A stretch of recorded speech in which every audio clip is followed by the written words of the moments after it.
Okay. So we have discussed about if else and else if. We'll see the other two. What are those two? And then we'll go into Eclipse and start practicing your exercise programs. Okay.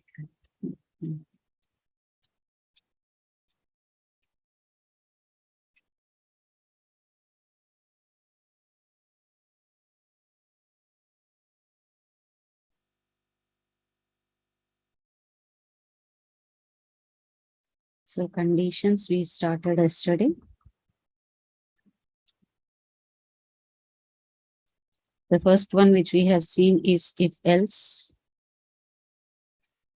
where based on a condition, if it is true, here there will be a condition. If the condition is true,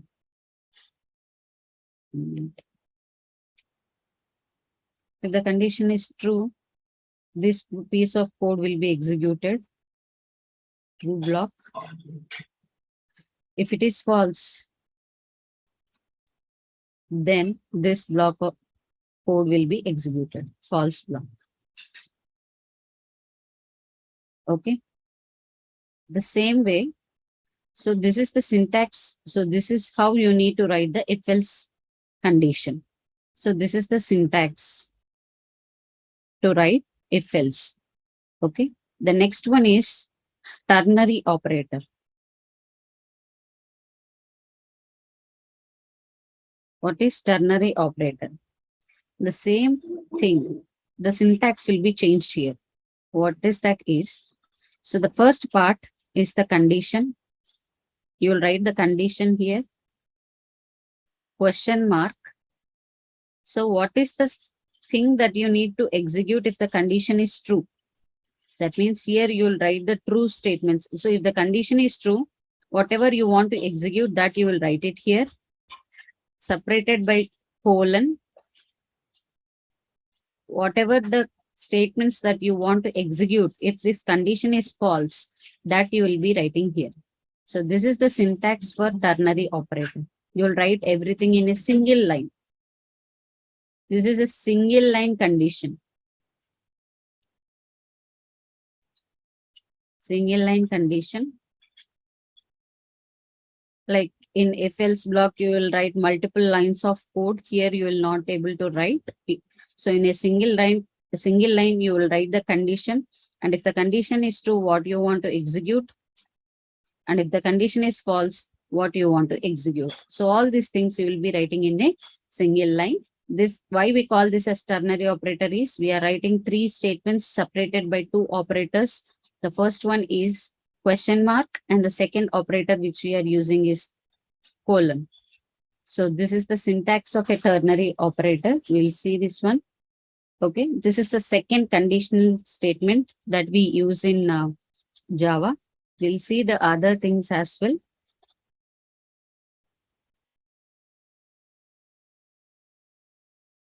The third one here we use is else if. The third one is else if. Here we will be checking multiple conditions.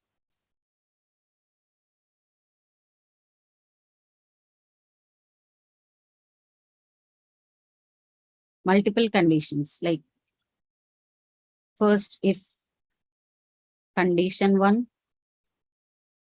if it is true, condition 1 true, this piece of code will be executed. Else if condition 2. So if condition 2 is true, this piece of code will be executed. Condition 2, sorry, true statement. Else if condition 3. If it is true, this piece of code will be executed. So condition 3, if it is true, this piece of code will be executed. Finally, else. If all these conditions are false, all conditions are false, this piece of code will be executed. So this is how we write multiple conditions. We can check multiple conditions using else if. Else if. This is the syntax for else if. The fourth one is switch case. Here you write one condition and give multiple options. Multiple options. So you'll write only condition will be one, but options like either here till now, whatever we have seen is if this condition is true, then this part will be executed. If the condition is false, then else block will be executed. Here we had only two options. Till now, whatever we have discussed, we have only two options, which is either true or false. These are the two available options for if else. But whereas for switch case, I cannot say this as a condition, but I can say this instead of condition, I can say a regular expression, an expression for which we can provide multiple options. So the syntax for the, so you'll get to know this when we start writing the program for this one. So how the syntax for switch case it will be is switch, you'll give the condition or expression here, condition or expression here. So based on this condition or expression, you can have multiple cases like case one. So if it is case one, minute. So if it is case one, what is the piece of code that you want to execute? And finally break this case. We will see this, don't worry. So if it is case two, what is the code that you want to execute and finally break it? So like this, you can write multiple cases. So for one condition, so if the, so what are the possible outputs of this condition or expression? Based on that, you can write multiple cases like this. And finally, I don't have space here, so I'm writing it here. Finally, what you can do here is default. Why we go for default is if my output is not matching with any of these options, then finally default will be executed. So default case when it will be executed is if my output is not available in any of these cases, then finally I go with default. So this is the switch case where for one condition or expression, we can have multiple cases, multiple options we can provide. So based on the output of this condition, we go with that particular case and execute that piece of code. Why we use default here is if my output is not matching with any of these cases, then this default will be executed. One example I can say for switch case is, let me do this. When we go for switch cases,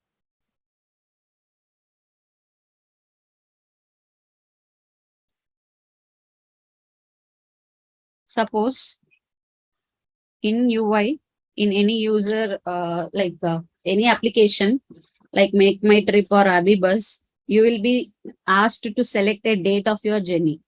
So in that, you will select a date. Suppose the format of the date is 5th Jan 2023. So you have selected a date like this and the format of date is like this. Now in my code, so this is UI part. UI is user interface. UI stands for user interface. That means where user can interact with the application. Whatever you see, that we call it as an UI interface. Okay. In code, when I'm trying to do some activities on this date, I don't want to use this format. I want to use this format 05/01/2023. This is the format that I want to use. This is the format that I want to use. I don't want to use this format, but this is available in my UI. But in code, when I'm doing certain operations, I don't want to use Jan and all these things. I want to use this format. Instead of Jan, I want 01. Instead of Feb, I want 02. Instead of March, I want 03. How can I do this one? How can I do this one? So here what I'll do, I'll write a switch. So whatever date I got, so I'll get only this part of my date. So that I will be storing it in string. String date is equal to whatever I get here. Whatever I get here, I'll be storing in my date.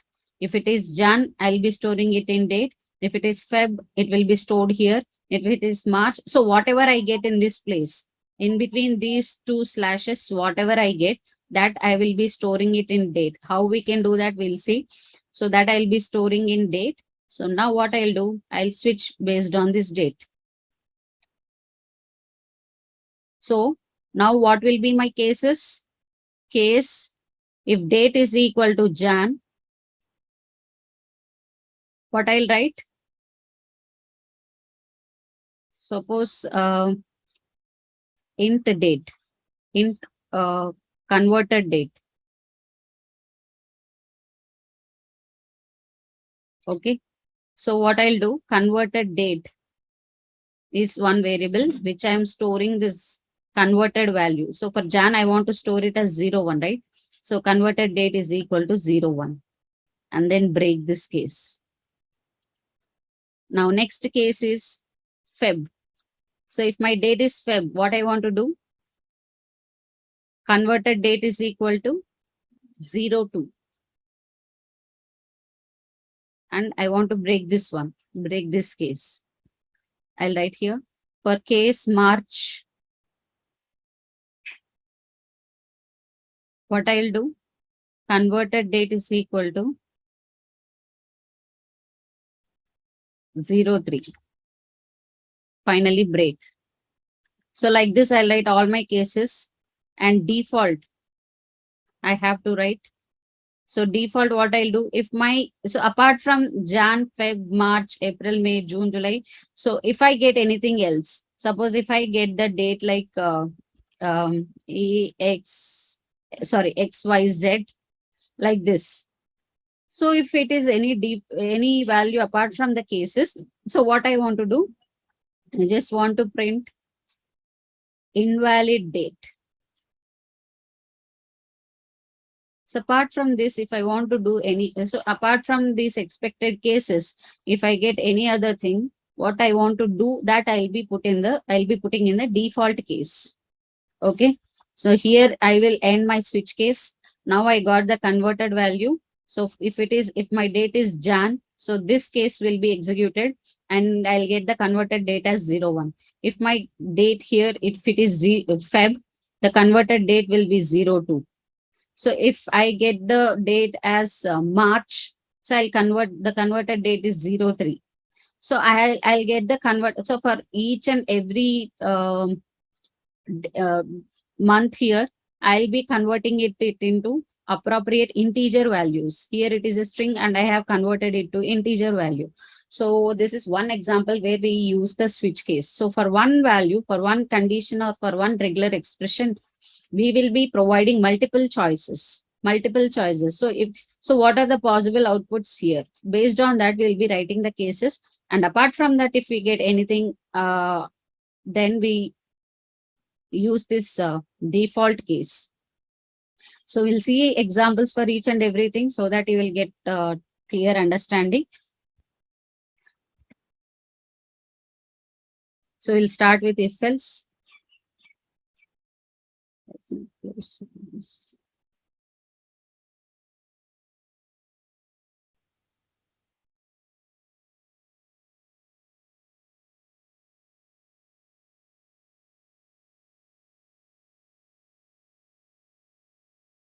I'll create a new class for if else. I'll create this one, public static void main method. Okay. Here, let me take a variable age, which is equal to 17. Okay. Now, I want to check if age is less than 18. If age is less than 18, I want to print minor, else system.out.println, the person is major. So if age is less than 18, this piece of code will be executed and it will print minor. If other than age is less than 18, so if this condition is false, then it will go to the else block and it will print this value major.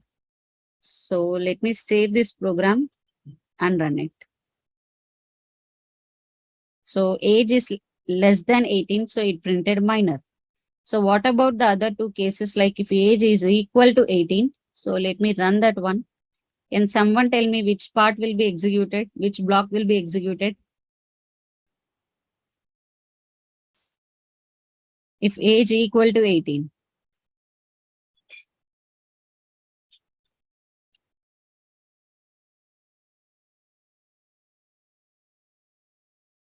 Don't hesitate. If it is wrong also, no issues.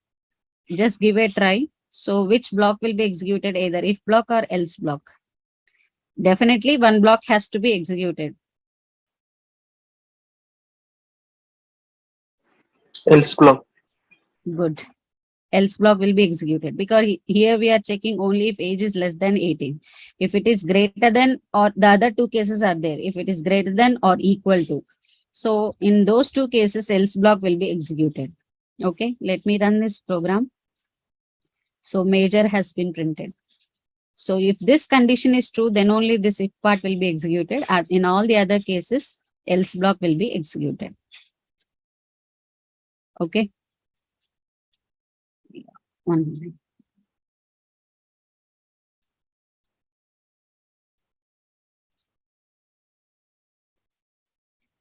This is about the if block, if else block. Any doubts in this part? No. Okay. So we'll move to the next one, which is ternary. Okay, let me write it here itself for ternary as well. This is okay. I'll create one more class. No issue. New class ternary operator.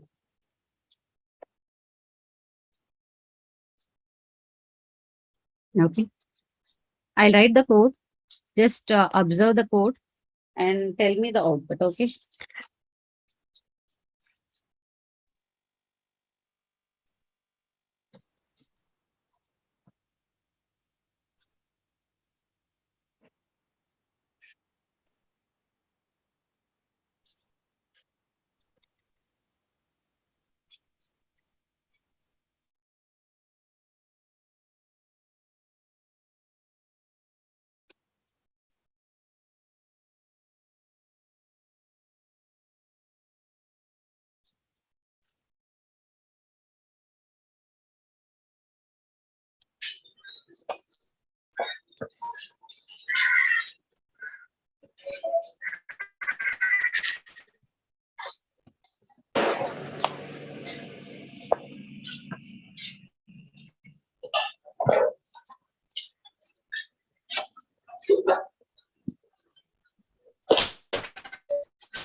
Okay. Can someone tell me the output at line number 9? So what will be the result value? What will be the A value? So can all of you go on mute? So who is not speaking? Yeah. Someone tell me the output of result, the value of A and the value of B at line number 9. Just give a try.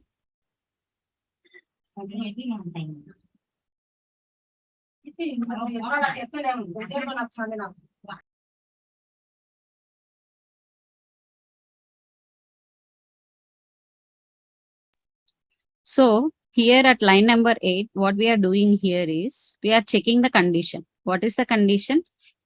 If A is greater than B, is it true or false? First tell me that part.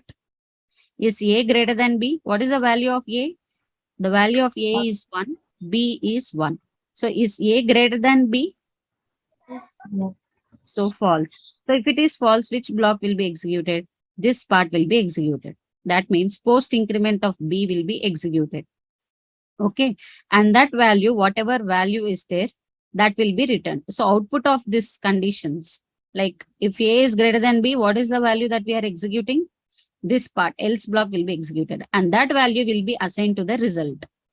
Okay. So what will be the value of result here? Post increment of B. So in this line, the value of B will not be incremented. So whatever is the value of B, that will be assigned to the result. The value of result will be 1 because this post, sorry. Actually, I thought of giving post increment. Okay, no problem. This is pre-increment. So first the value of B will be incremented. Then that value will be assigned to the result. So what will be the value of result over here? It will be the pre-increment of B. That means plus 1, which is 2. So that value will be assigned to the result. Okay. Then now the value of result will be 2. But we have not evaluated this statement. We didn't go to plus A.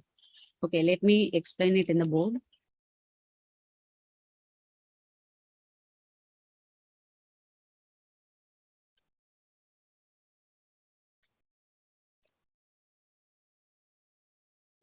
Int A is equal to 1, B is equal to 1, int result is equal to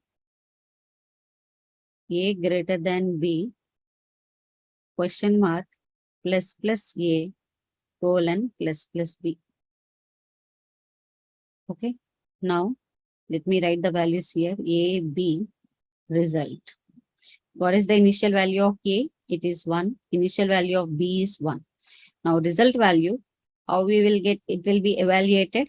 So first it will check this condition. This condition is false. That means this part will be skipped. It will not execute this part. And this false block will be executed. So what is there in this false block? It is pre-increment of B. That means the value of B will be incremented by 1 and that value will be assigned to result. So what is the value of B? 1. And it will be incremented, pre-incremented. That means the value of B is 2 and that value, whatever is incremented, because this is pre-increment. So first the increment will happen, then only any operation will be done. So first increment will be done, then whatever is incremented, that will be assigned to the result. Now the value of result is 2. Okay. Now if you print the output of A, B and result, the value of A is 1 because we haven't touched this part. So it will not affect the value of A. So whatever is the value of A, it will be remain the same. Value of B is 2 and the value of result is 2. Suppose I gave the statement like this, int result is equal to A greater than B, question mark, A plus plus, colon, B plus plus. Can someone try what is the result of A, B and result?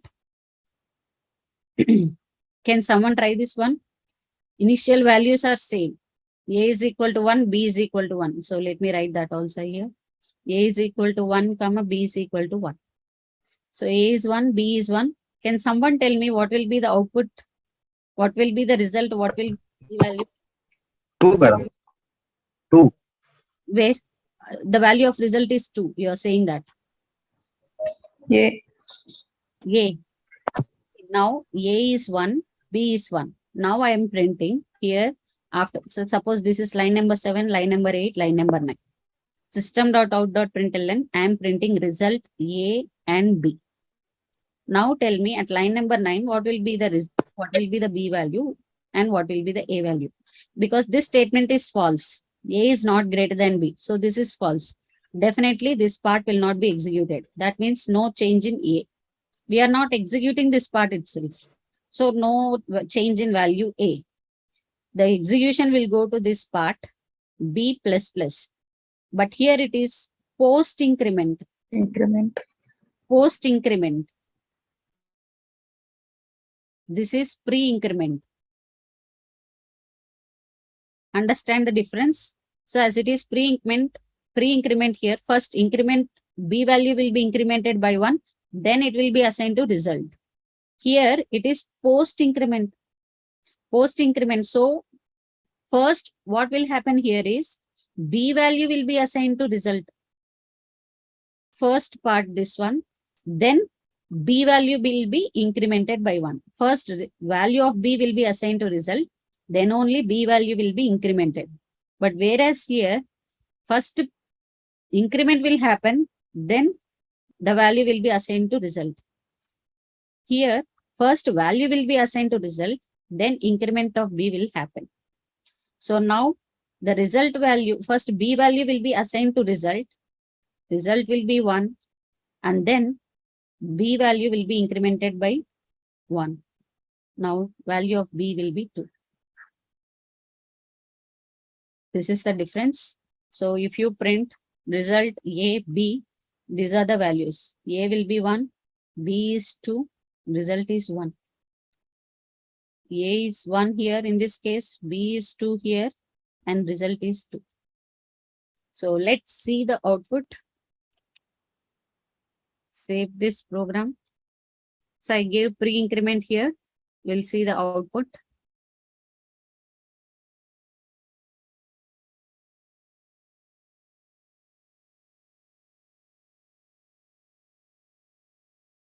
See, the result is 2.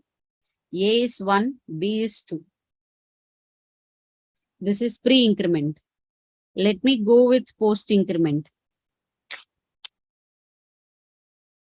If I do this way, post-increment, because anyway the condition is false, it will not evaluate the A value. So it will work with only B value. So let me save this one and run this.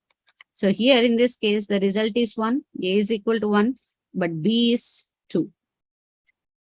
Got the difference? Understood the difference between pre-increment and post-increment? Any doubts? Any confusion? Understand this one properly. So pre-increment means first increment will happen, then only anything. So first value of B will be incremented, then only that value is assigned to the result. Whereas in post increment, first this value, whatever we have executed, evaluated from this ternary condition, it will that part will be executed first, then only this B value will be incremented. Clear all of you?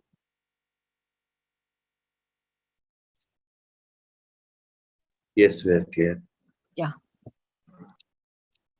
We'll see the next thing, else if block. Okay.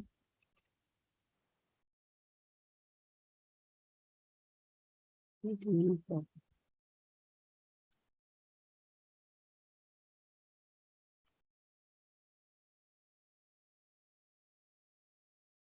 Okay. Just observe the code which I'm writing. I'm taking 3 variables here.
Okay. Now tell me uh, which block will be executed. else block. Finally, this block will be executed. So it will check all these conditions. It will check multiple conditions. First, it will check, it will come to line number 8. It will check if A is greater than B. If it is true, the execution will stop here itself because it won't go to the else block. Okay. As it is false here, it will come to else block. Again, in else block, we have one more condition here. What it is checking, if B is greater than C. If B is greater than C, execution will stop here. It will print this line and it will come out of the loop. Okay. So as it is false in this case, it will come and check, it will come to the else block and again it will check the condition here. What is the condition? If A is greater than C or not. So if it is true, the execution will stop here. As it is false in this case, it will come to the else block and finally print this value. So this is how we give multiple conditions using the else if block. So we can write, we cannot just like stick to only true or false. Here we can write multiple conditions. Multiple conditions we can check using the else if block. So let me run this program. So it is printing C is greater. Now let me do this way. I'll give 15 for A value.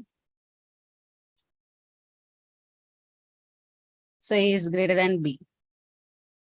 This part has been executed. It stopped the execution here itself and it didn't go to the next line. Here itself, the execution got completed. Is it clear, all of you? Only one block will be executed at a time. Only one block. Any one block will be executed at a time. Even if it is else, if we are checking multiple conditions also, only one block will be executed at a time. Clear, all of you? Is this example clear for you?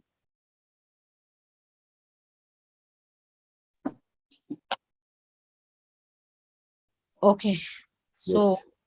yeah, we'll go to the next conditional statement, which is switch.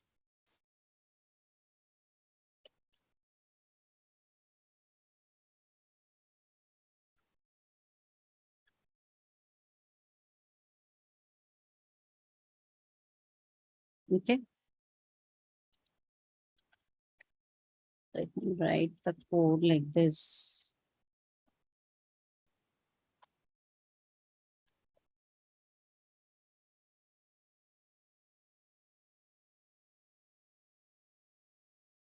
Let me give the initial value as 0. Okay. Now, let me write the switch case. Switch of date. Now, let me write the cases. If it is Jan,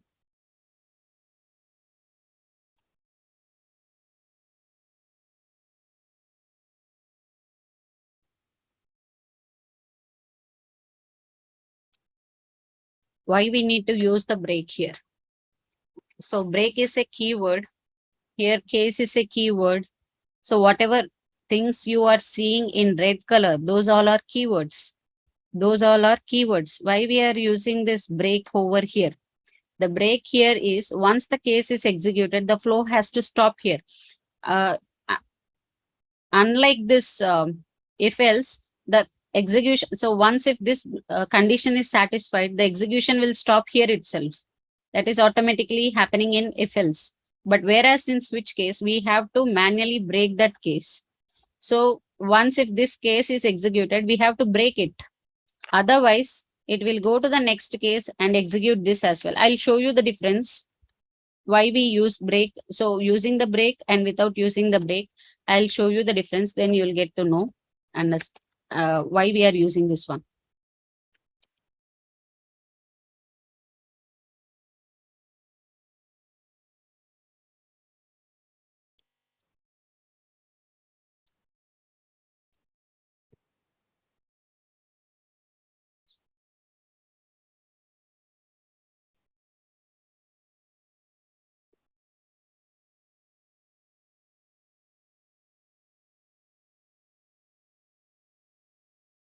say I'm not writing any conditions. Here first at the line number 9 itself, I just gave a regular expression. So based on that, only one condition I'm giving, and I'm providing for that one condition, I'm providing multiple cases over here. So I'll stop it here itself for me.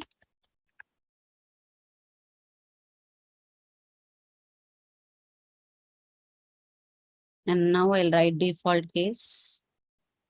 Default, I'll write invalid date. Date, invalid date. Okay, maybe like this. And finally, I'm printing the converted date. After this switch case, converted date is date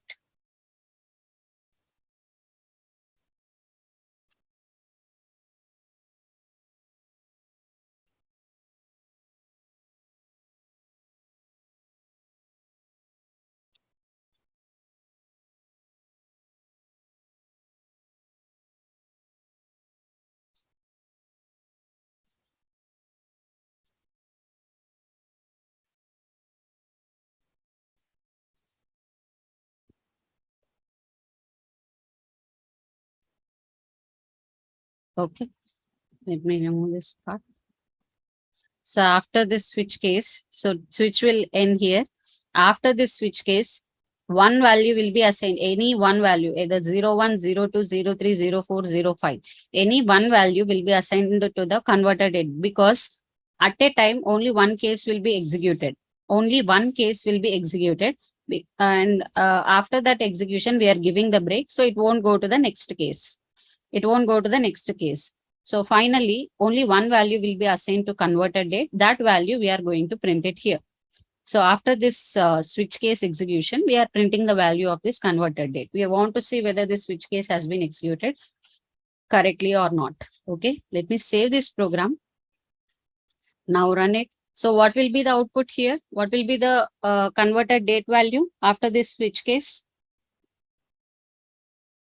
So we have given the date as March. So once if that, so it will check it, that will be passed to the switch over here. So it will check with each and every value here.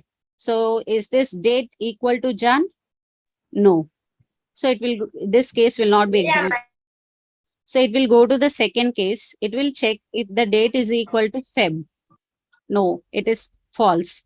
Now here it will come to the third case, and here it will check if date is equal to March.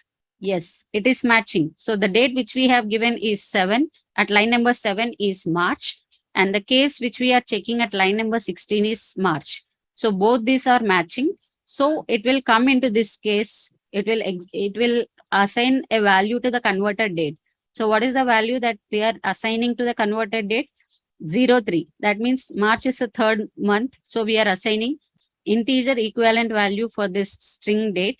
So here we are giving 03 as converted date. And now after this, we are breaking the switch case. So it will come out of this switch case. It won't go to the next cases as here. So it will break this switch case and come out of this switch case. Switch case is ending here. So it will come to directly line number 28, and this line will be executed. What we are writing here, after switch converted date for whatever date we have given March is, so we are printing the converted date value. Let me run this program and show you. So after switch converted date for March is 3. So 0 it is not taking, it is trimming the zeros for integer. So it has printed only 3. Zeros are trimmed for this integer. Okay, so it didn't take 03, just took 3. So after switch, converted date for March is 3. So if you want to try for any other date, suppose I want to try for May. So after switch, converted date for May is 5. I want to give some value which is not available in these cases. So which is not available in this case. So I'll try with May 1 to 3, which is not available in any of these cases. So Jan, Feb, March, April, May is there, but May 1 to 3 is not there. So in this case, what will happen is it will go to this default block. It will execute this line number 26. Once it comes out of the switch, it will execute this line as well. Now the converted date will be 0. So initially we have assigned the 0 for converted date. Inside these cases, we are modifying the value of converted date. But whereas in default, we are not touching the converted date. So it will not go to any of these cases. It will directly go to default. And what is the initial value of converted date? 0. So that will be printed here. So let's see that one. See, invalid date. After switch, converted date for May 1, 2, 3 is 0. It is not taking any value. It is not taking 1, 2, 3, 4, 5. Any value it is not taking. It just directly went to default. It executed this part. And what was the initial value for converted date that we are printing it here? Because it is not modified. It is not modified. If it has gone through any of these cases, the value of converted date would have been changed. But it went to default, so it is not modified. Okay. Now, let me remove this break. I have removed the break at line number 12 and I gave my date as Jan. So date is Jan. Actually, it has to converted date should be 01 actually. But if I remove the break, let's see what will happen. It took 2. So it did not stop the execution here.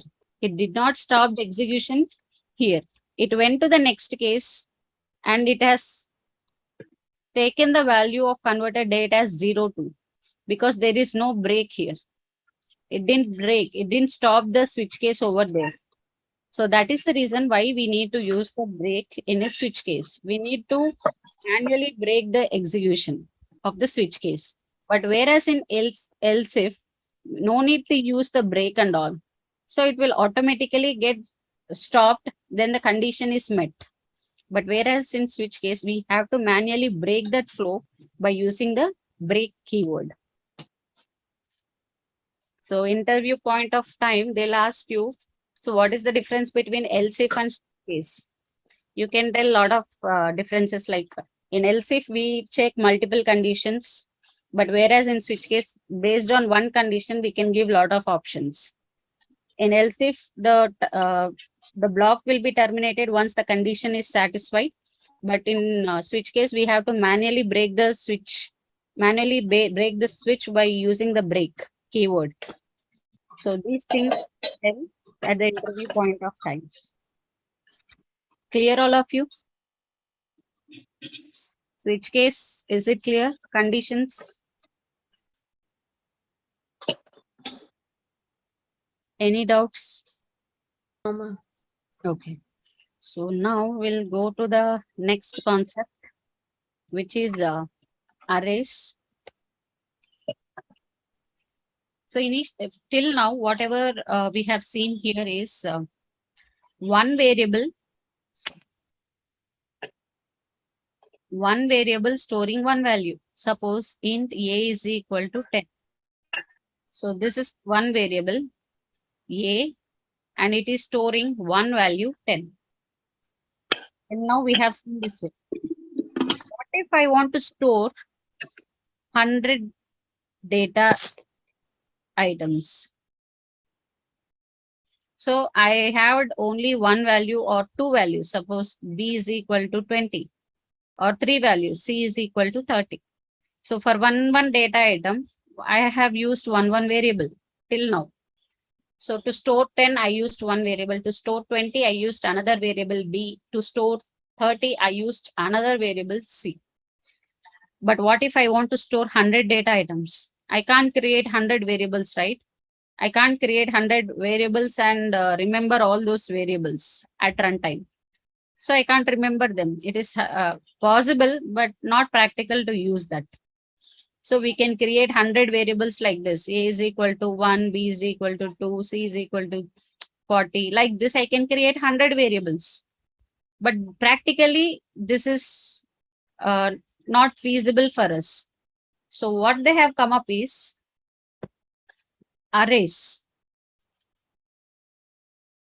Create one variable and store multiple data. Store multiple data. And how I can access each of them. So storing is fine. I am able to store. That is fine. Using one variable only, I'm able to store. But how can I access them? How can I access 50th data item? Or what if I want to access 35th data item? How can I access that data? So storing, I can store it, but how can I access that? This can be achieved by giving the index. Suppose I want to store the data, 5 data items like this: 10, 20, 30, 35, 40. These are the 5 items that I want to store. Integer type of data. Integer data. I want to store all this in a single variable. So let me give variable name as A. So the difference between normal variable and array is just give a bracket like this, open bracket and close bracket. That is simple. And flower brackets like this. So all these 5 data items we are able to store in a single variable, A. Now, how I can access all of them? So using the indexing concept, we already discussed about this in the indexing in Java. It will start from 0. This is first element, second, third, and fourth index. Now, if I want to access the third element of my array, how can I do that? Third element means A of 2, which is index. Whatever element you want to access, reduce it by 1 and that will be your index. So A of 2 will return you the third element. A of 0 will return you the first element. A of 1 will return you the second element. A of 2 will return you the third element. A of 3 will return you fourth element. A of 4 will return you the fifth element. So these are indexes. Indexes for an array. And using this index, we can store and we can get the data from the memory. So even if you have 100 or 1000 data items to be stored, you can store it in a single variable like this. And using the concept of indexes, you can access all those elements. Is it clear, all of you? We'll see an example. Don't worry. So as of now, if you want to store any number of elements, provided all these data items should be of same data type. So if I want to store like this, 10, C, demo. So one is integer, one is character, one is string. If I want to store 10.5, one is double like this. You cannot do this. You cannot do this. It will not allow you. So all the data items, whichever you want to store, all those have to be of a single data type. If they are of single data type, then only you can store it in an array. And this is the syntax. We'll see all these things. Let me show you the PPT. So what is an array?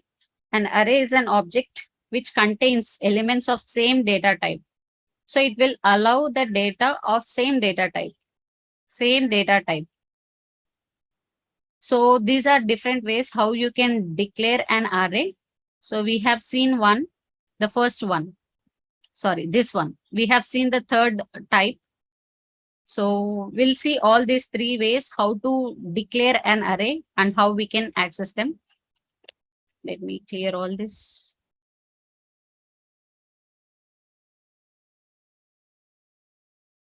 So the first way of declaring an array. data type, open and close bracket, variable, and we are using the keyword new here. New keyword helps us in assigning the memory, I'll tell you, and data type, size, or this bracket after data type you can give, or after variable we can give. Any both these are valid. Okay, let's see. The first way of declaring an array. So what here it is, data type. First you have to give the data type. You can give open and close braces here. Variable equal to new keyword. This is a keyword. New data type. In bracket, you have to specify the size of array. This is the way of declaring. Now let's write. So I want to store integer type of data. So int is my data type. Open and close bracket. I use a variable a is equal to new. What is the data type? Int. And how many elements I want to store? That will give you the size. Suppose if I want to store 10 elements, so I have to define the size of array.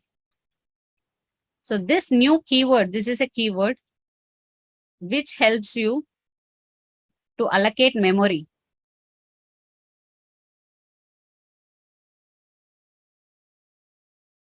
Suppose here you are saying that you want to store 10 integer elements, 10 integer variables, 10 integer elements. So accordingly, it has to allocate the memory.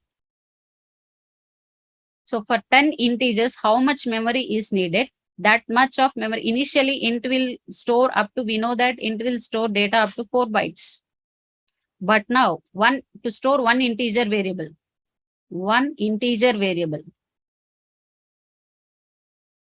But now, we want to store 10 integers.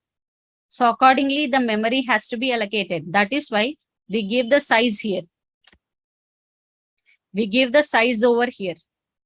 So here we need to specify the size. How many elements we want to store in this particular array. Okay. So specifying the size means you have specified 10. So it is not necessary that you have to define 10 variables. Suppose I want to say a of 0 is equal to 10. Now let me say this is a of 0. This is a of 1.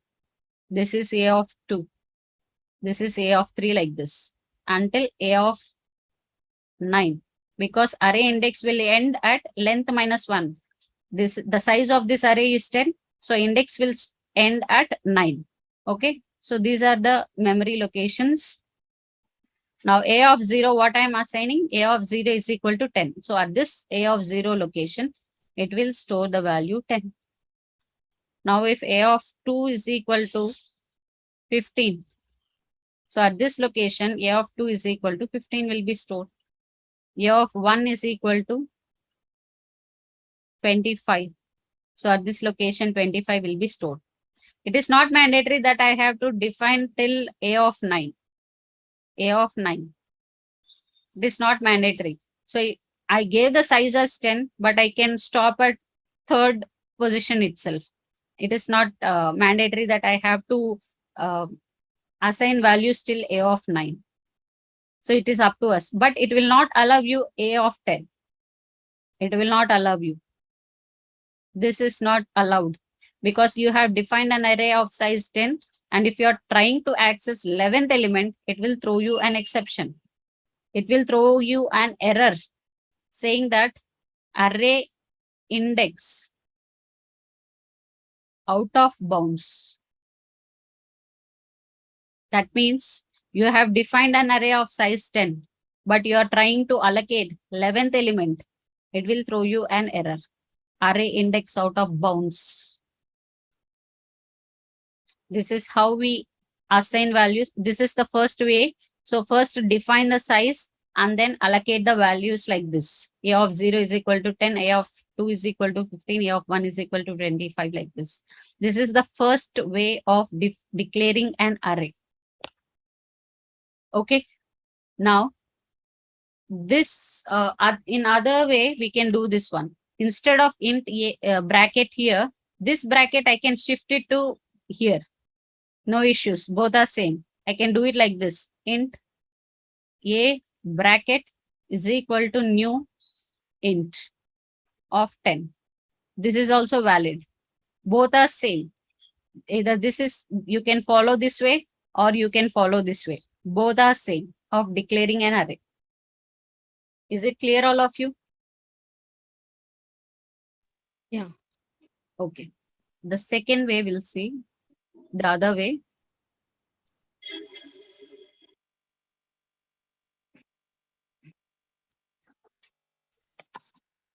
Suppose the same integer, I'm taking the integer array a is equal to, I can, instead of specifying the size, I can give the data items like this: 10, 20, 15, 25, 40. So based on the number of items I specify here, it will automatically allocate the memory. This is the second way, where this is the data type, variable is equal to values. Whatever values I want to store in that array, that data items, I can give it like this. So based on the values which I give here, it will calculate the size and it will allocate the memory and it will assign the values. So this will be stored at a of 0. This will be stored at a of 1. This will be stored at a of 2. This will be stored at a of 3. And this will be stored at a of 4. Even this is also a valid way of declaring an array. The other way of this is int a, you can specify the brackets here as well, is equal to 10, 20, 50, 25, 40. Both are same. This is the same, this is same. Both are same. You can work it for characters, float, everything like this. Suppose character C is equal to, you can specify like this: C, V, U, Z. So whatever characters you want to store in a single variable, you can do that way. And for accessing, you can see like C of 0. This is array of 0. This is array of 1. This is array of 2. This is array of 3. Same way for strings also you can do. Same way for floating and double also you can do the same thing. str is equal to, suppose whatever you want to store, demo is, so whatever values you want to store like this, you can do it. And you can access using the indexes. We'll see one example.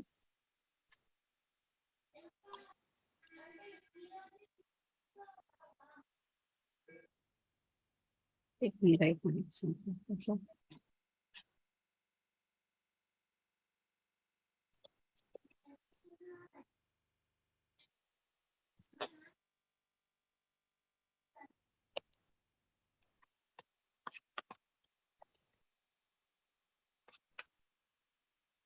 Okay. And, specify like this. So I want to give the size over here. Let me give the size as 5. And I have to assign the values. So a of 0 is equal to 10. A of 2 is a of 1 is equal to 15. Okay. Now let me try to print. So I have assigned only 2 values. The second element of array is. So if I want to print the second element, what is the index that I have to use? A of 1. I have to reduce this value by 1 and then use it as an index. So if I want to print the second element, what is the index? 1. So let me save this one, run it. So the second element of array is 15. Now, if I try to access third element, the third element of my array, because I didn't assign any value to a of 2. A of 2 is null. I didn't assign any value, but I'm trying to access it. So let's see what will happen. It is 0. So by default, first what it will do, it will assign zeros. It will assign zeros by default. Now here it is 10, 15. The third element I have not assigned any value. So by default, it has taken as 0. Okay. Now if I assign any value for a of 2, if I assign like this, it will print that value. 20. Yeah, that value 20 it will be printed. Suppose I want to access the sixth element. I gave a of 5. That means the sixth element. The size of array is 5. Here I have given the size as 5. And now I am trying to access the sixth element of the array. Sixth element of the array. So it will throw an error. See, array index out of bounds exception. Exception is nothing but an error. So at line number 14, it is throwing array index out of bounds exception. We cannot use that way. Let me try with the negative value. So index starts from 0. So I'm trying to access negative -1. Let me save this and run it. Let's see what will happen. In that case as well, we'll get array index out of bounds exception. This index is not allowed for an array. So whatever the index values are assigned allowed for an array from starting from 0 to length -1. Those are the allowed values. Apart from that, if you're trying to access any other index, it will throw you array index out of bounds exception. So this is the one way of declaring an array. So if I remove this brackets over here and assign the value over here, those brackets, even at that case also it will work. Let me save it and run this. So the second element of array is 15. Okay. So we'll see Yes. the rest of.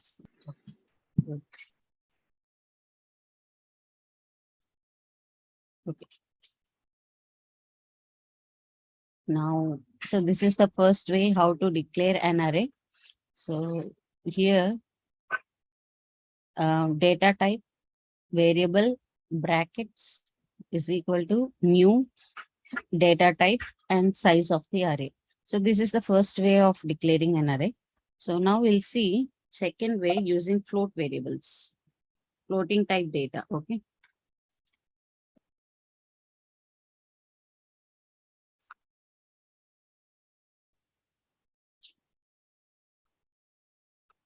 Double F is equal to, I'm directly defining the array elements here, like 7.3, 9.8, 4.6, 3.9. So these are the array elements. Now system.out.println.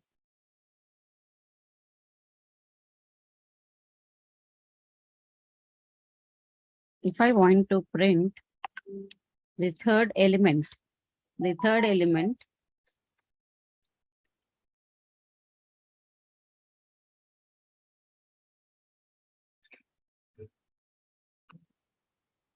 what should be the index?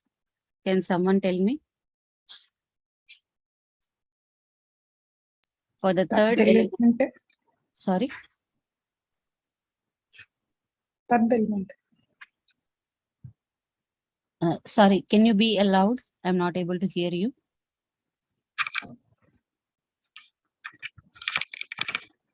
I want to print the third element of floating array. What should be the index?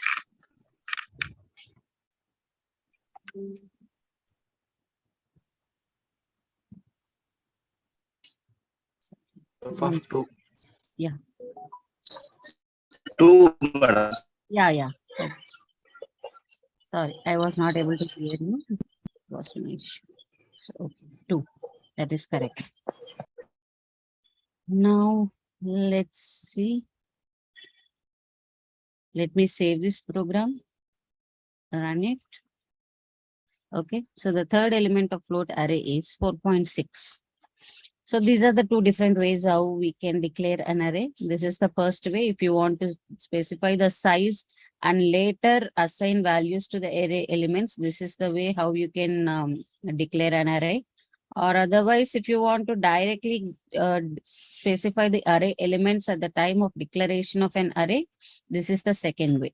So these are the two different ways how you can declare an array. Okay. Now let's see. Okay, first we'll complete the character array, then we'll go for strings. So character array, char ch is equal to yeah, g e z.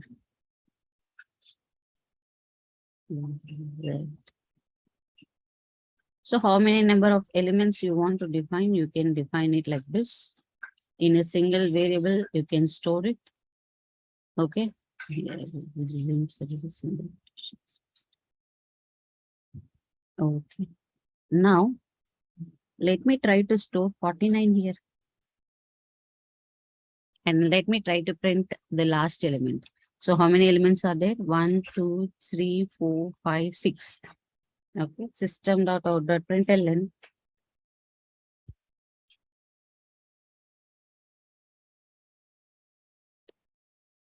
The last element of character array is as there are 6 elements. So my last element, the index for last element is 5. So here it is ch.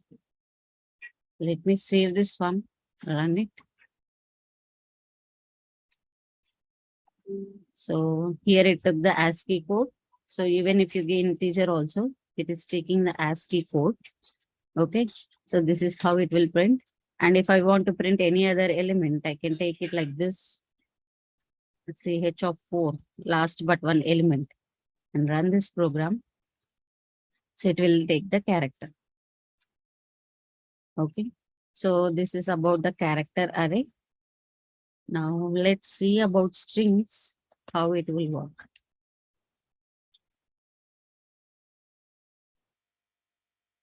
String str is equal to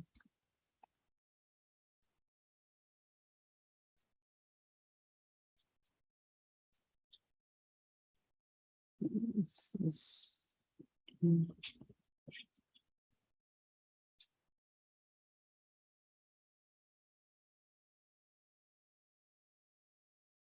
okay. So this is my string array. Now what I want to do is, so if I want to print any element,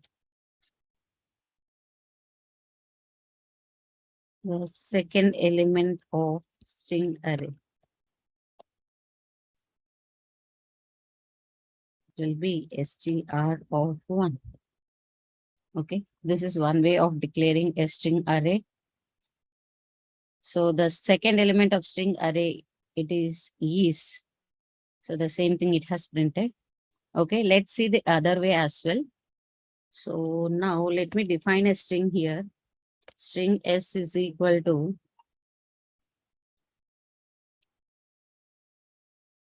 August month new batch. So this is my string. Now what I want to do is I want to split this string into individual words and I want to store it in an array, separate array. So how I can do that? There is a method in string that we will see. So s dot split. This method, split method, will split the string based on the regular expression whatever we give. So it will split the string based on the regular expression which we give. So first what I want to do is I want to split this string based on spaces, white spaces which are available. So whenever it comes across this white space, it has to split. So first it will take August. Here there is a white space. So whenever it comes to white space, then it has to start the next element of array. So month will be stored as the second element Again, we got the space. So new will be stored in third element, space, batch will be stored in as the fourth element of the array. So based on spaces, I want to split this string. So I want to give space as my regular expression. So let's see how it will work. So I am splitting this string based on spaces. So whenever it comes across space, it will be splitted. It will be divided. So now it will be stored as an array, string array. So let me store this in a string array.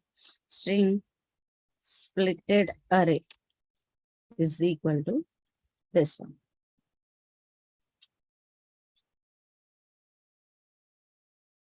Okay, it should be an array. Okay, so in this array, so first element will be August, second element will be month, third element will be new, and fourth element will be batch. Okay, so now let's try to print this second element of splitted array.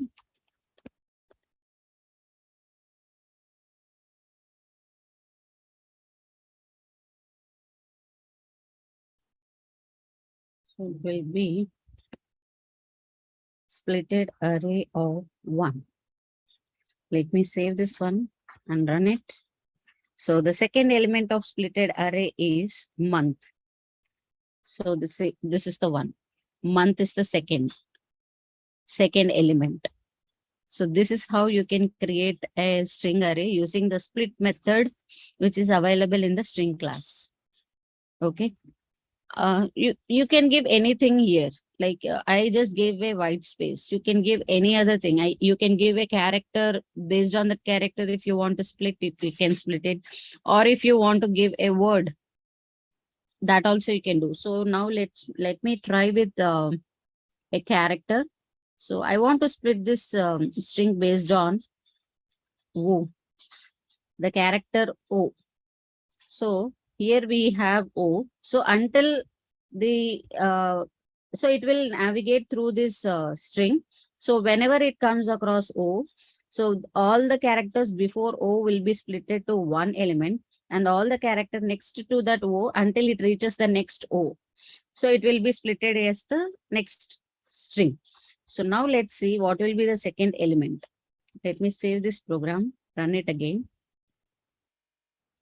So the second element is after this O. So it will not consider O. So nth space new space batch is the second element of the splitted array.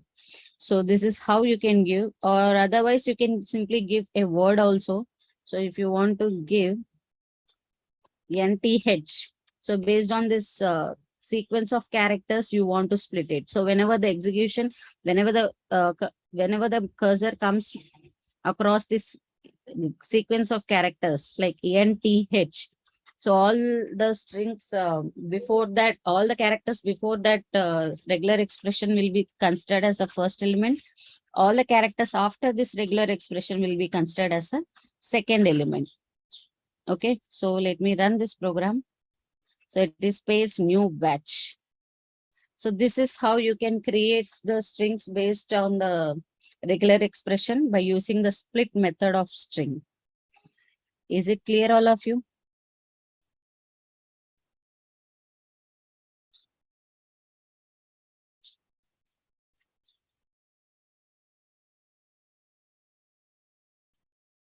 Is it clear? Any doubts in this? Okay, if you have no doubts, we can move to next concept. So the next concept here is loops. That's all about the arrays. If you have any doubts, you can ask me. Now we'll go with the loops, which is the next concept.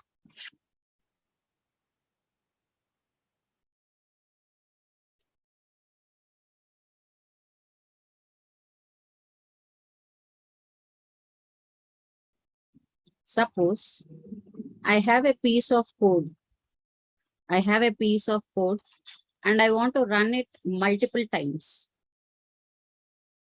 If I want to run a piece of code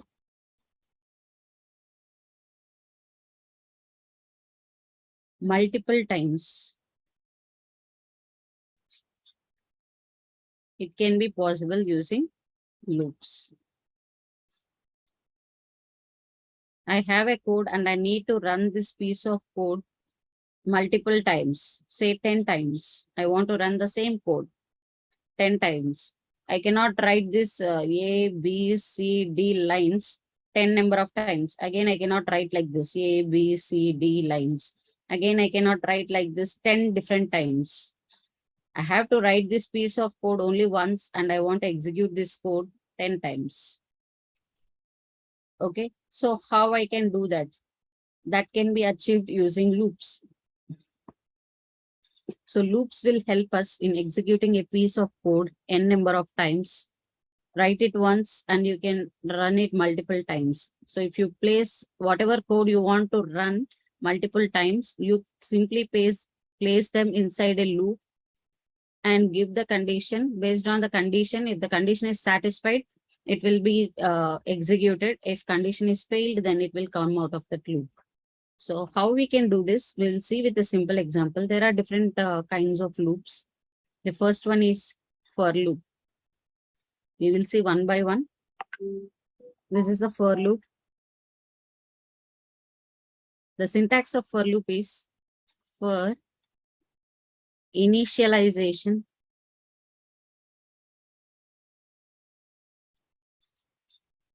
here you have to give three statements over here. The first is the initialization.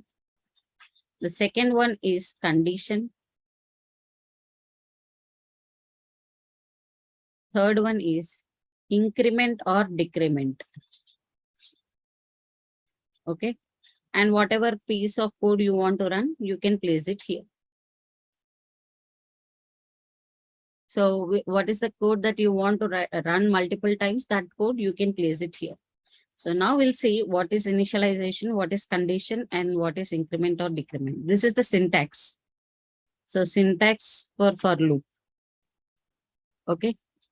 Now let's take a simple example and see what is initialization, what is condition. Okay.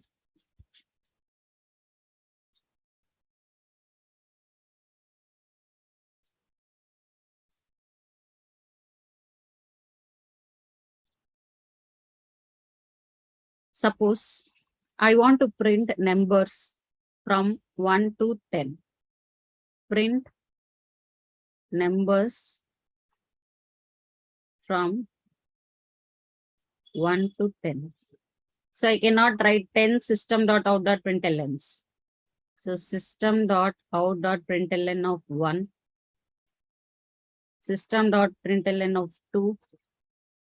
Like this, I don't want to write until 10.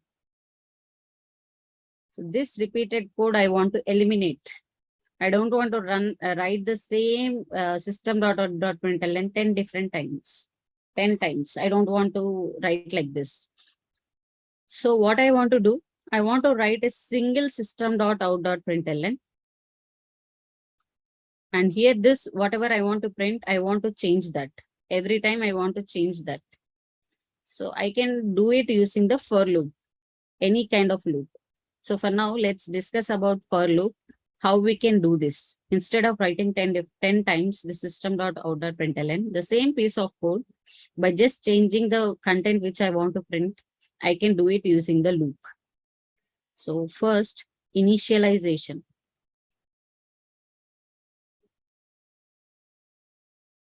Just observe carefully. I'm writing the code. For some time, just concentrate on what I'm working. I'm writing here. So initialization, I'm taking a variable, integer variable. Int I is equal to, so from whatever number I want to print, I'll take that variable. I'll take that value. So I want to start from 1. So I will initialize this variable with 1. So this part is initialization. Initialization I have done. I have taken a variable, integer variable, because I want to print the numbers from 1 to 10, which are integers. So I'll take int I is equal to 1. Now what should be the condition?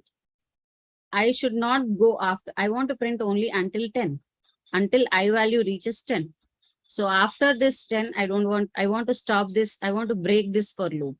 So what I'll do, I should be less than or equal to 10.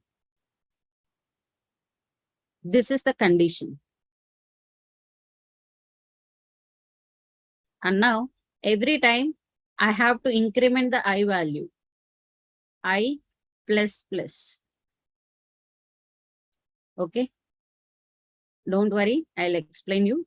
Now what I want to run, system.out.println, I want to print the I value. That's it. 10 lines of code has now been reduced to 2 lines of code. We will see one by one. Output. Okay. What will happen is the I value, the I value and the output. Okay. First, what will be the value of I? It will be 1.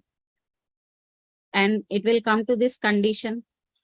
It will check the condition. What is the condition here? I is less than or equal to 10. Is I less than or equal to 10? So what is the I value? 1. So is 1 less than or equal to 10? True. So if the condition is true, after this condition checking, it will go into the code. So it will come here. So what is the statements that we want to execute? We want to we are printing the I value. So what is the I value? 1. So in the output, the value I will be printed. And it comes to end of this for block. When it comes here, it will not directly jump out of this. It will check, it will increment. So we have one statement which is pending here, which is not executed. So it will go here and it will execute I plus plus. So I plus plus means post increment. Post increment means it will increment only after the end of this block. When it comes to end of this block, end of this flower brackets, at that point, the I value will be incremented. As this is a post increment, end of block only, it will be evaluated. So now the I value will be incremented by 1. It will store 2. Now the I value is 2. So initialization is a one-time task. Initialization is a one-time task. That means only for the first time of this loop only it will be executed. From next time onwards, only the condition and increment will be evaluated. The execution will not go to initialization part, because initialization is a one-time task. It will be evaluated only for the first time. So now the I value is 2. It is incremented by 1. Now it will check the condition. What is the condition? Is I less than or equal to 10? What is the new value of I? It is 2. It will check the condition here. Is 2 less than or equal to 10? It is true. Yes, it is true. So then after checking the condition, it will go to this block and it will execute these statements, whatever we have written in the block. So what it is written? We are trying to print the I value. So what is the I value? 2. So in output, it will print 2. Now we reached the end of the block. As it is a post increment of I, now the value of I will be incremented. What will be the new I value? It is 3. New value of I is 3. It will check the condition. Is 3 less than or equal to 10? Yes, it is true. So it will come into this code block. It will execute this one. What we are printing? Output. The I value of I we are printing. So what is the I value? 3. So 3 will be printed. Now again, it reached the end of this for block. The value of I will be incremented. It will be 4 now. It will check the condition. Is 4 less than or equal to 10? True. So this piece of code will be executed. It is 4. So this way it will do till, so when the execution, when the I value is 9. So I value is 9 now. It will check the condition. Is 9 less than or equal to 10? Yes, it is true. So if it is true, the execution will go into this block, system.out.println I, it will print the I value. Once it is done, again the post increment will happen. The new value of I will be 10. It will check the condition. Is 10 less than or equal to 10? Yes, it is true. 10 is not less than 10, but it is equal to 10. So it is true. It will come to this block. It will print the I value. So I value is 10. It will print it. Then next, it reached the end of this for block. Now the value of I will be incremented. The new value of I is 11. Now it will check the condition is 11 less than or equal to 10. No, it is false. If the condition is false, it won't go into this block. It will come out of this block. And hence, if the for block will be terminated here. Termination of a loop. Termination of loop if condition is false. If condition is false, then the for block will be automatically terminated. So this is how we can execute a piece of code n number of times based on the condition and the increment or decrement thing. So whatever we are using, the increment or decrement, so the variable value will be incremented or decremented. So based on this condition, whatever we are using here, this block, this for block will be repeated n number of times. This is the syntax on how internally the for loop will be executed. You may be having the doubt, ma'am, you told post increment means at the next line only it will be incremented, right? Why till the end of this block? Yes. If it is a normal line, if it is not inside the for loop, so if you write this post increment like this, at the next line itself, it will be incremented. But it is a loop. So you are executing it in a block, the code in a block. So until the end of the block, it will not be incremented. Once it reaches the end of the block only, the I value will be incremented. So this is the small difference that you need to understand. So you may have the doubt like at this point itself, the I value should be printed as 2.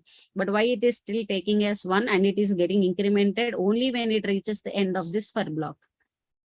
Yes, for loops, this is the thing. Like if you have any block like this after the post increment, then it will be incremented only after the block. Only after the block is ending. At that point only it will be incremented. Before that, it won't be incremented. Is it clear? Any doubt in this for loop? The loops will be terminated only when the condition is false. Until the condition is true, if it is satisfying the condition, the loop will be repeated n number of times. Is it clear? If this concept is clear, then only we can move to the further loops. Is this clear, all of you? Any doubts?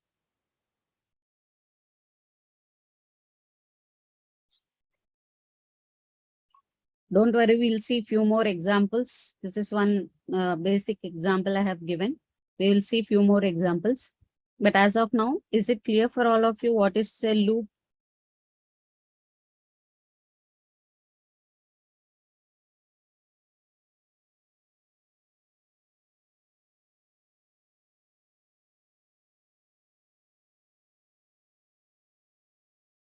Okay, I'm not able to hear any responses.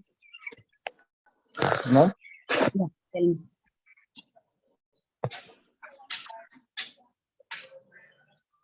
Yes. I want to run a piece of code multiple times, madam. Okay.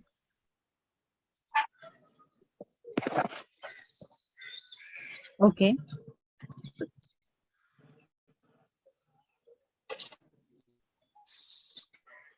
So just use loops, no? For loop you can use if you want to run a piece of code multiple times. I didn't get your doubt. No, madam. Okay. Okay. So this is the first kind of loop. Next, we'll see the other kind of loop.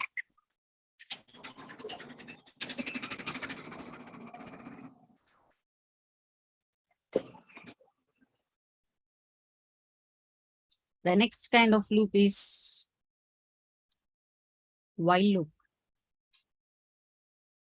This is the second category of loop, which is while loop. We call this as entry control loop.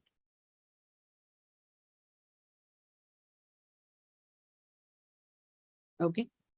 So the syntax of while loop is while. So initialization part will be outside of this loop. Above it, initialization will be before this while loop. So in while, we'll just have a condition. Here you'll write a condition. And inside this block, you will be writing increment or decrement. So initialization will be before this while condition. So this while loop, before while loop only initialization will happen. In while, we'll just check the condition and increment will be happening inside this loop, increment or decrement. So this is the syntax of while loop. Why we call this as entry control loop is, and before starting this loop, we will be checking the condition. So that is the reason we call this as entry control loop. We have the other kind, do while loop. The third type of loop is do while loop, which we call this as exit control loop, where we check the condition at least once this piece of code will be executed. Like initialization will happen, the same thing. Initialization will happen out of this loop. Do, we'll write the piece of code. Increment or decrement will happen here. And finally, we will check the condition here.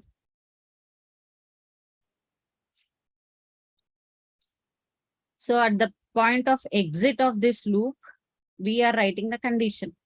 So we call this as exit control loop, where at the beginning itself, we are checking the condition. So we call this as entry control loop.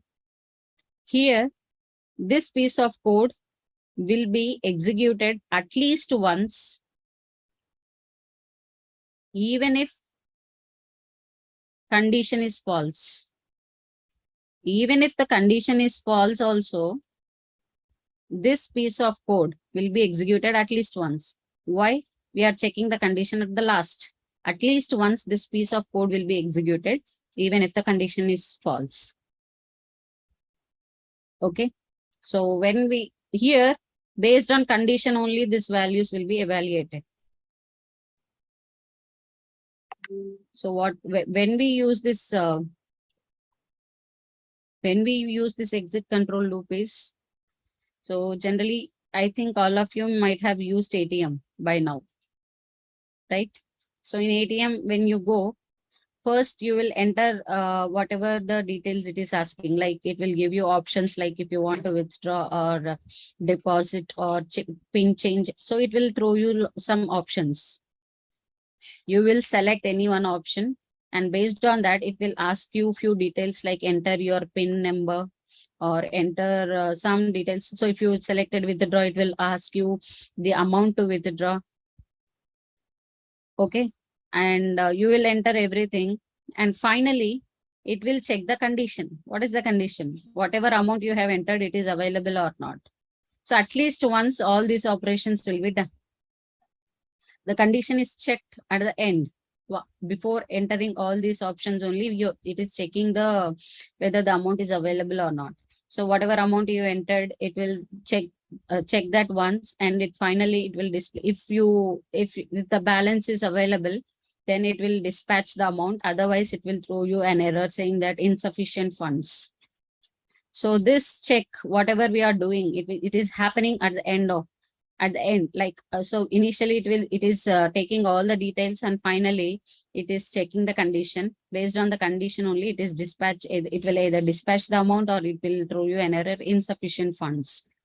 So in this case, if you want to control something based on condition at the point of exit, then we go with exit control loop. In other cases, we'll go with entry control loop. So at least once this has to be executed, this piece of code has to be executed. So if it is insufficient funds, again, you want to repeat the same thing based on the, you can do it. Because the first time, whatever, suppose you have entered 1,000 rupees and your balance is 700 and it is showing you insufficient funds. So again, you will repeat the same thing. Now this time you will try with 500. Okay. and the balance, so the amount will be dispatched. So this loop will be repeated until 5 attempts.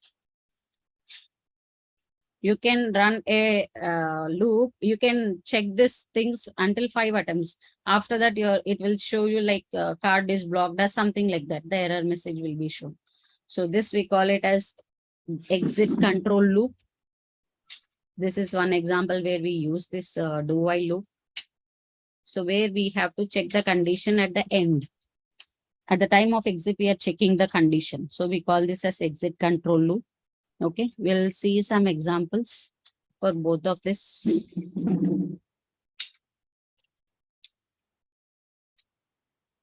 Now, the last kind of loop is for each loop.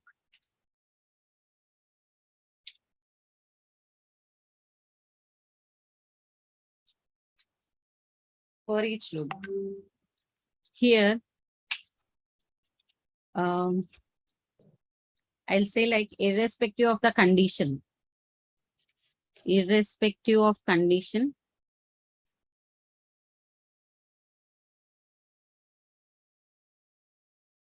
For each and every element of an array. So generally we use this for arrays. So for each and every element of array, for each element of array,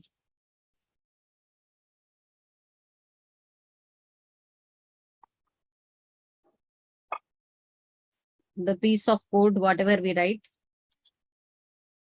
will be executed.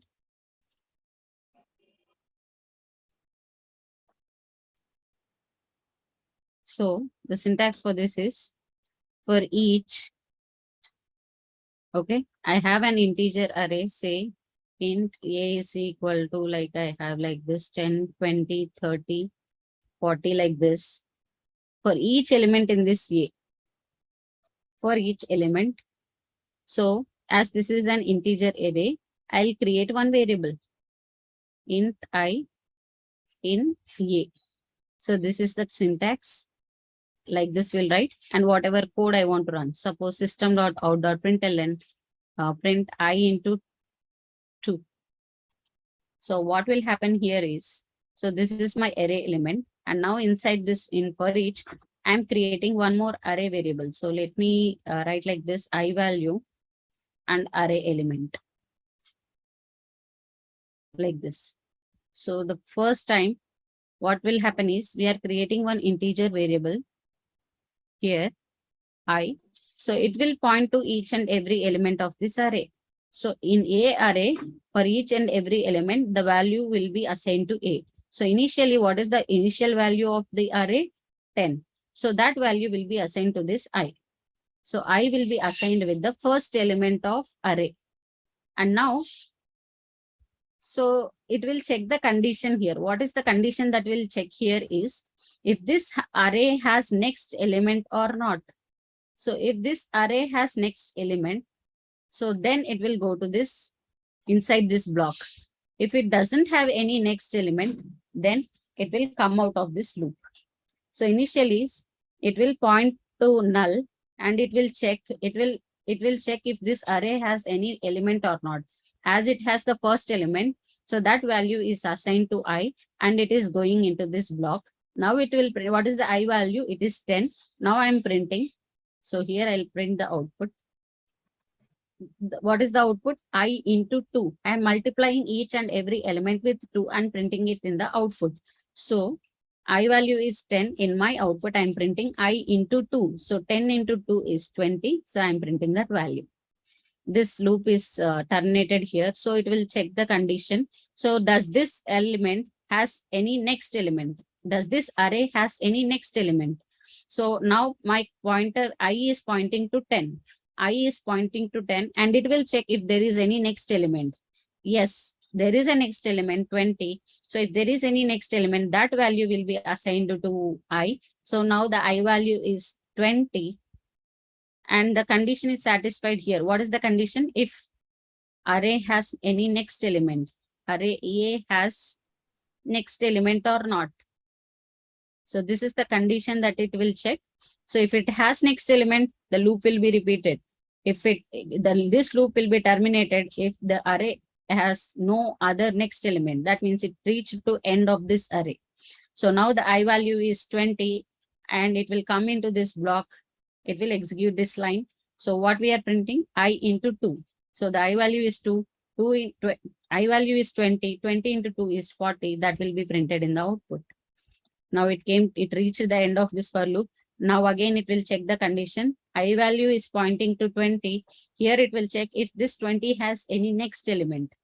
Yes, there is a next element. If there is any next element, that value will be assigned to I. So now the I value is 30. I value is 30. As it has the next element, so this loop will be repeated again. So it will print the value I into 2. So what is I into 2? It is 60. So that value will be printed here. And now it checks the condition again. What is the condition? If this element 30 has any next element or not. Yes, this element has next element. So which is 40, that will be assigned to I. So I value will now be 40. So now it will print this, the condition is satisfied, it will print this value I into 2. So 40 into 2 is 80. So it will print 80. Now this loop will be repeated again. As I value is 40, it will check if there is any next element or not. As there is no next element, this loop will be terminated here. This loop will be broken here and it will come here.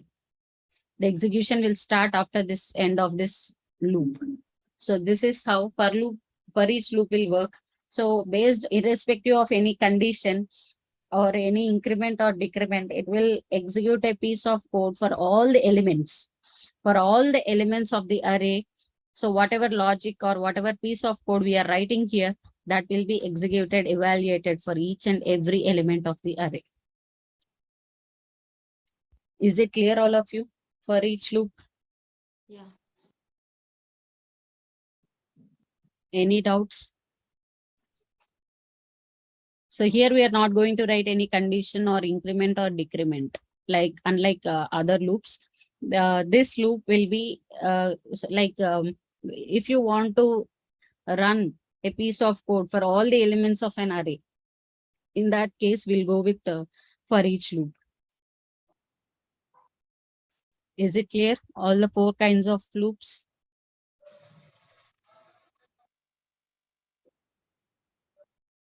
Okay. So one last thing we have that we will discuss and we'll go to practice. Okay. So now, suppose I have a for loop like this. So generally here it should be initialization, condition, and increment or decrement. Okay. So initialization, I gave like this, int I is equal to 0. Condition I'm checking here.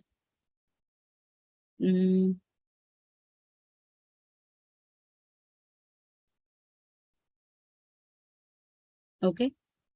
And I'm not writing any increment or decrement. These are optional things.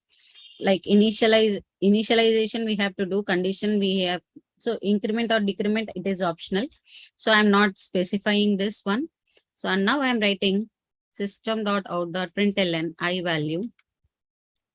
Okay. Can someone tell me the output of this block? So whatever code I have written, can someone tell me the output of this? 0, madam. Okay, 0. Any other output?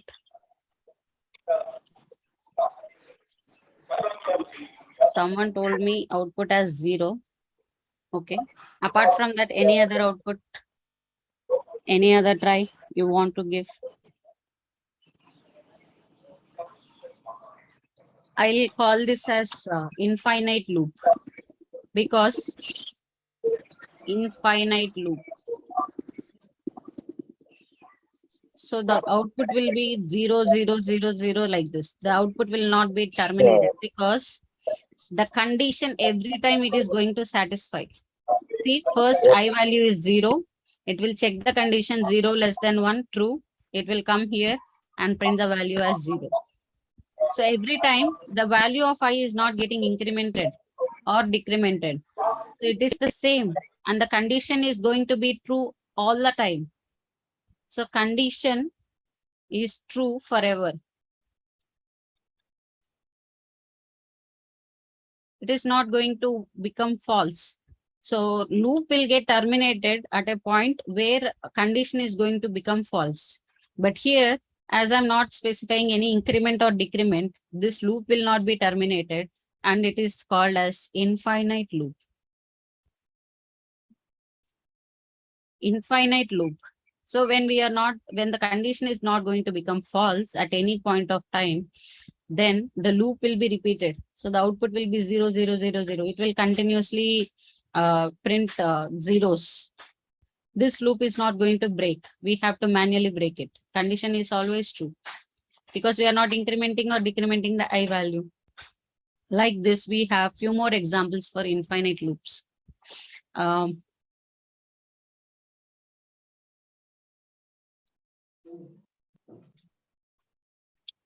Okay. What is the So use of infinite loop? there is no use, but you have to take care that your loop is not going to infinite. So this is one example I have given. We don't use infinite loops, but whenever you are writing a loop, you have to make sure that it is not going into infinite. So for that reason, I have given the example. Okay. Okay. So instead of increment here, I'm writing decrement, I minus minus. So if I'm writing decrement here, I minus minus. So every time the value of I will be I will be reduced by 1. And even in that case also, I will be less than 1. The condition will be always true and the loop will be repeated infinite number of times. Even this also, it will print 0, minus 1, minus 2, minus 3, like this infinite number of times. So this is also an infinite loop. So you have to make sure whenever you are writing any loop, it is not going into infinite times. So that thing you have to make sure, ensure. Okay, these are the loops. So now let's go into practice.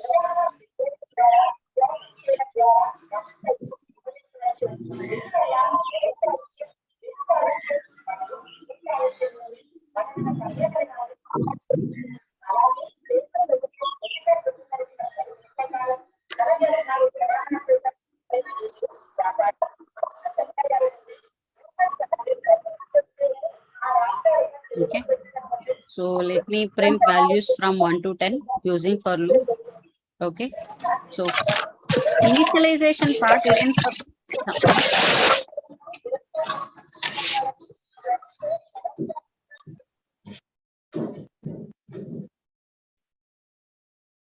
the initialization part, I can do it either inside the for loop or before the for loop. Even for loop also, initialization can be done anywhere, even before the for loop or inside the for loop. I'll show you both the ways.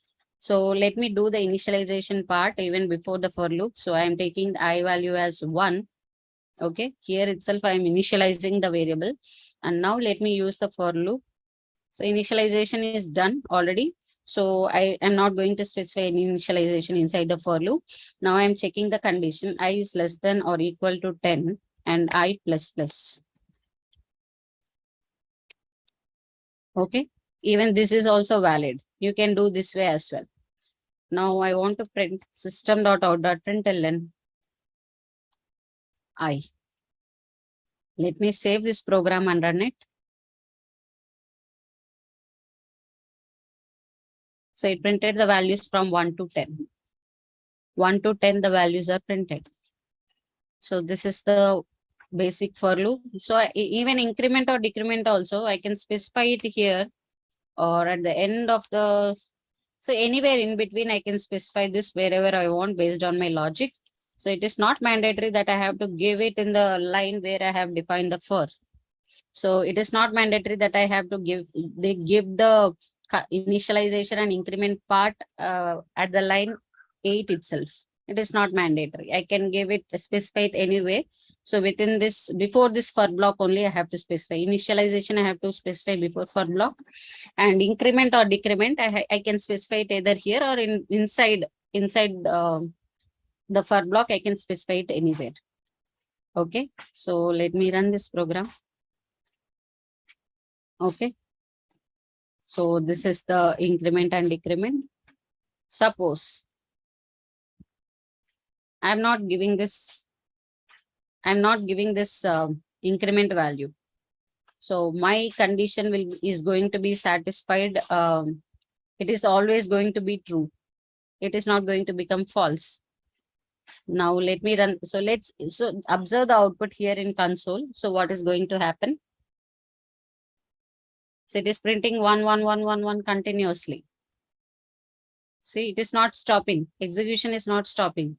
It is running. If you see the cursor over here, so it went to infinite loop. So you should make sure that you are not entering into the infinite loop. I want to break this for loop manually. So here you can see the button, red color button, terminate. So I'll be clicking on that, and the program has been terminated. The program has been terminated. So this one thing you have to make sure. Okay. Now let's see few more examples. So this is for loop.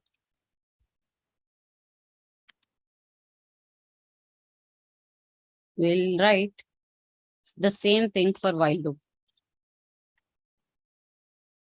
Using while loop, if I want to do the same thing, while I'll do it in a reverse way. Okay. I is equal to 10. I want to print numbers in a reverse order from 10 to 1. Okay. So what I'll do, I is greater than or equal to 1. This is the condition that I'm checking. System.out.println. I'm printing the I value. And now I have to decrement the I value, I minus minus. So initially I value will be 10. It will be checking the condition here is 10 greater than or equal to 1. Yes, it is true. It will print the value here, and now I'm decrementing the I value. Now I value will be 9. It will check the condition 9 is greater than or equal to 1. Yes, true. It will print the output. So I'm printing the numbers in a reverse order from 10 to 1. Okay, let me save this program and let me differentiate because you'll get confused in checking the output. Save this one. Let me run one. So this is the for block. This is the output, and this is for while block. Printing the numbers in a reverse order. Okay. Yeah. Let's do with the do while loop.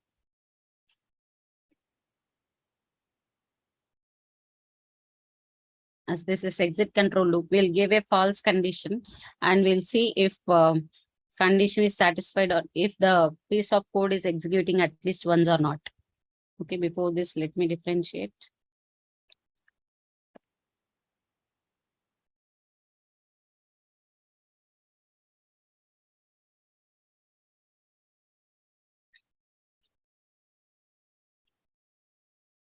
This is the do loop.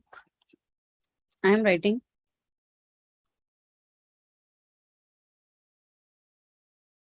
Code will be executed at least once. Now here I am writing the condition. While of false. I am not writing any condition. Directly I am giving the output of the condition. So here, see, if I less than or I greater than or equal to 1 means the output of this is either true or false. So instead of writing the condition, I'm just directly giving the value as false. That means the output of the condition. I'm returning it as false.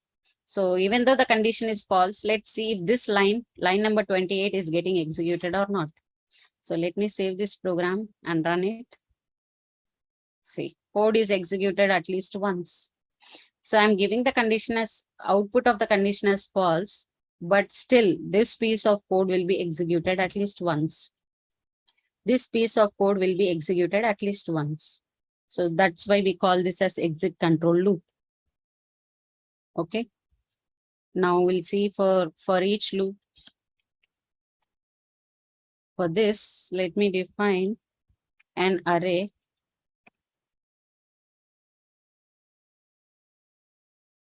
Okay, I'll define an integer array. Int a is equal to 10, 15, 20, 25, like this, 30, like this. This is my integer array.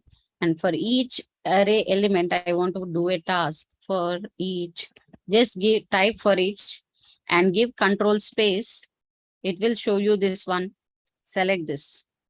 But you will see for only. You cannot see for each. But the difference between these two is you will have three operators in for loop, like initialization, condition, and increment or decrement. But whereas for each loop, this is the difference. For both these things, the keyword is same. For is the keyword. You have to understand the difference only at the time of this conditioning and incrementing or decrementing. And here it has automatically defined a variable I for this array element. So this is the difference in syntax you have to understand. The keyword will be the same, for and for. Okay. So now let me print I into 3. Okay. This is the for each loop. Let me run this program. Oh, here it gave J, I gave I. Okay. The variable here it has declared is J, but I mistakenly I gave it as I. So it took the I value, previous I value. It is 0, right? So that is why it printed all the values as 0. So here we declared one variable, I is equal to 10. So that value only it took here because the scope of it is until this block, right? So it took like that.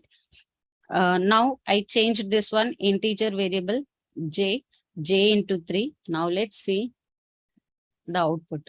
Yes, it gave 30, 45, 60, 75, and 90. So this is a for each loop. Any confusion in all the 4 different loops?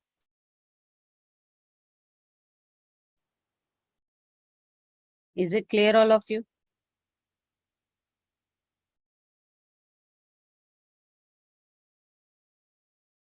Any doubts in this?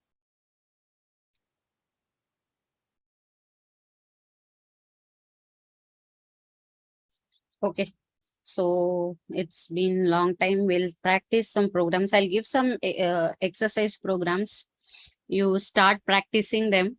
If you have any doubts, we'll discuss in the next session. Okay.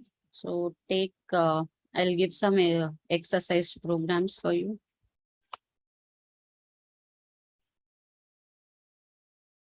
The first program is write a program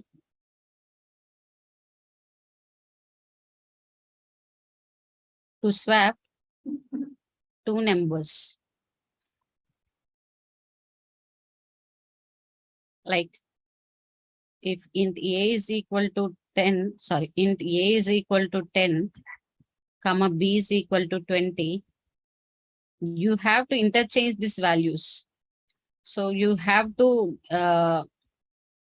print in such a way, like if in final output, if you are printing like this, a plus b, the value of a should be 20 and value of b should be 10. These values should be interchanged. A value you should be able to store in b and b value you should be able to store in a. This is called swapping. You have to exchange the values which are stored in these 2 variables. So write a program, write the logic for that. Okay, that is your first program. Second one,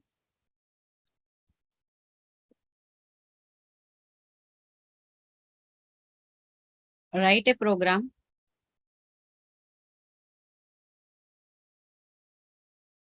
to print the output like this.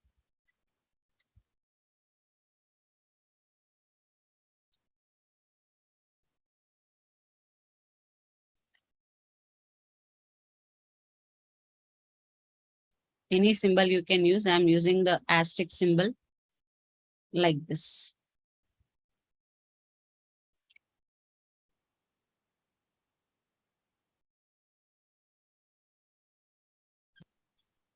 Okay. You have to use the concept of loops. use loops and print the output like this. And few more programs I'll be posting in the group. Try practicing these programs. We'll discuss it in the next session. These two programs you have to practice and come for tomorrow's session. We'll discuss in the session if you have any doubts. Is it clear? One minute. Yeah. 1 minute. No? Yeah. For each loop, what is the value of j? For I value is the 10, right? No, I'm using, see, here I'm assigning j as, so int j means Okay. for the first element, it will, j will be pointing to first element. For the first time, this Okay. loop is repeated. The second time, it will point to the next element. So instead of I, so as I we have already used, so system has automatically created j for us. This is the variable. Okay. Okay. J point to 10, 10 right? 10. First. Yeah, first time. Second, next understood. element 15. Yeah. 15. Yeah. Understood. Thank you. Okay. Any other doubts? If anyone want to take the screenshot, I'll be posting this in the group as well. So try practicing those programs. If you have any doubts, we can discuss in next session, or you can directly message me in the WhatsApp. We can discuss. Okay. Have you installed Eclipse and Java in your systems? Yes, ma'am. Okay. Then you can start practicing. So if any doubts, you can message me.